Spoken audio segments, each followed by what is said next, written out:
Hello friends, welcome back to my channel. আশা করি তোমরা সবাই খুবই ভালো আছো আর আমরাও ভালো আছি।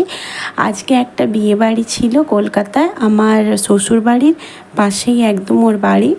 তো আমার সাথে অনেক দিনের এর সাথে চেনা জানা, মানে আমার বিয়ে 6 বছর হয়ে গেছে।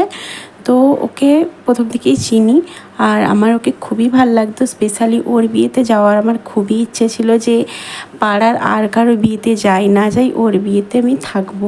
কিন্তু সিচুয়েশান এমন আমার ভাগ্যেই নেই। সেই 6 বছর আগে সেই যে নিজের বিয়ে হয়েছিল, ওটাই হয়েছিল আমার মানে এখনও পর্যন্ত লাস্ট বিয়ে দেখা। তো লাস্ট 6 ইয়ার্স আমার কোনো বিয়ে বাড়ি পড়েনি। তো এর বিয়েটা হঠাৎ করেই ঠিক হয় 1 মাসের মধ্যে। তো আমাদের 1 মাসের মধ্যে যাওয়া কোনো মতেই সম্ভব না, কারণ কি আমরা দুর্গাপুজোর সময় অলরেডি বাড়ি যাচ্ছি কলকাতায়। তো আমি দেরাদুনে থাকি, তো এত দূর থেকে আমাদের একটা মাত্র বিয়ে বাড়ির জন্য ছুটে ছুটে যাওয়া সম্ভব না, সেই জন্য আমি যেতে পারলাম না, আমার ভাগ্যে নেই। তবে যেতে পারিনি বলে আমার শ্বশুরমশাই নিজে হাতে খুব ভালো করে ভিডিও তুলে আমার জন্য পাঠিয়ে দিয়েছিল আমাকে দেখার জন্য, যাতে আমি মন খারাপ না করি, ওখানে কি কি হচ্ছে যাতে আমি সব কিছুটাই দেখতে পাই। তো তোমরা সবাই দেখতেই পাচ্ছ, এটা হচ্ছে ব্রাইড যেখানে বসবে, তো ওর বসার জায়গাটা আর একটা বড় হল। এখনও চেয়ারপত্র কিছুই পাতা হয়নি, কারণ ওর বিয়ের লগ্ন আছে রাত 2টোয়, সেই জন্য কেউই এখনও আসেনি। একটু একটু করে সবাই আসবে। ওর বিয়ে হলে হয়েছিল, সেই জন্য হলটাকে এইভাবে ডেকোরেশন করা হয়েছে। আর বাইরের জায়গাটাতে প্যান্ডেল করে ওখানে ছাদনাতলা হয়েছে। আর যে ওই স্টল বসে ফুচকা পকোড়া মিষ্টি, ওইগুলো স্টল সব বাইরে এইখানে আছে। সবাই একটু একটু করে রেডি হয়ে চলে এসেছে, তোমরা দেখতেই পাচ্ছ ভিড় জমে গেছে।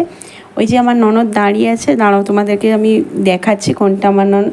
এই যে কাতান শাড়ি পরে, পিঙ্ক কালারের কাতান শাড়ি পরে যে দাঁড়িয়ে আছে মাথায় ফুল নিয়ে, এটা হচ্ছে আমার নিজের ননদ। আর পাশেই আছে আমার খুড়তুতো যা, মানে আমার জেঠু শ্বশুরের বৌমা, তো আমার যাই হয়। আর এটা আমার ননদ, তোমরা দেখতেই পাচ্ছ। আর পাশে জায়ের মেয়ে দাঁড়িয়েছিল। সবাইকে খুবই মিস করছি। এটা আমার শ্বশুরবাড়ির পাড়ার বিয়ে, যেহেতু সেই জন্য আমার বাপের বাড়ির কেউ এখানে নেই। যারা সবাই আছে সবাই আমার শ্বশুরবাড়ির পাড়ার। টাইম দেখতে দেখতে হয়ে যাচ্ছে, তো ওর বিয়ের সময়ও হয়ে যাবে। আর যাদের দূরে বাড়ি তার আগে খেতে বসে গেছে, কারণ দূরে যেতে হবে, বেশি রাত করতে পারবে না। আর যাদের কাছাকাছি তারা বিয়ে শুরু হওয়ার কিছুক্ষণ পর যাবে। বিয়ের লগ্নটা এমনভাবে পড়েছে রাত্রি 2টো থেকে সকাল 6টা পর্যন্ত। আর ওর বিয়ে সত্যিকারের সকাল 6টা 6:30টার সময় ওর বিয়েটা শেষ হয়েছিল।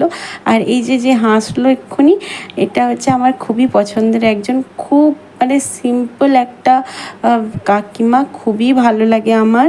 প্রথমবার আগের বছরে আমার ছেলের অন্নপ্রাশনের সময় কাকিমার সাথে আলাপ হয়েছিল, খুবই ভালো উনি।